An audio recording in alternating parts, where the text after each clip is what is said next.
Welcome to KP spoken English. आज हम जिस मॉडल वर्ब की बात करेंगे वो है नीड। नीड की पहचान जब किसी वाक्य में चाहिए या ज़रूरत है या आवश्यकता है का सेंस आए, उस वाक्य को हम नीड से बनाएंगे। नीड का प्रयोग दो प्रकार से करते हैं। पहला, नीड का प्रयोग नाउन या प्रोनाउन के साथ करते हैं। दूसरा, नीड का प्रयोग वर्ब की फर्स्ट फॉर्म के साथ करते हैं। और नीड एक ऐसी मॉडल है जो प्रेजेंट इंडेफिनिट के रूल को भी फॉलो करती है। और प्रेजेंट इंडेफिनिट के रूल के अनुसार singular subject he, she, it, name के साथ नीड में एस लगकर नीड्स टू का प्रयोग होगा।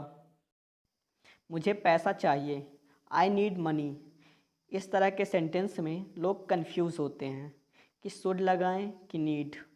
तो शुड का जहाँ प्रयोग होगा वहाँ किसी काम को करने की बात होगी, और जहाँ नीड का प्रयोग होगा वहाँ किसी वस्तु को लेने की बात होगी। मुझे घर जाना ज़रूरी है, I need to go home.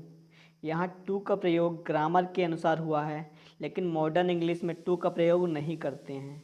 Grammar के अनुसार नीड के साथ टू का प्रयोग इसलिए होता है क्योंकि लगातार दो वर्ब का प्रयोग हम नहीं कर सकते, या तो इन्फिनेटिव फॉर्म में होंगी या आईएनजी फॉर्म में यूज़ कर सकते हैं। उसे खेलने की ज़रूरत है, ही नीड्स टू प्ले। मुझे आपको समझाने की ज़रूरत है, I need to explain you.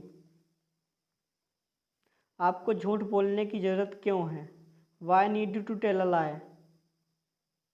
मुझे अंग्रेज़ी सीखने की ज़रूरत है, I need to learn English.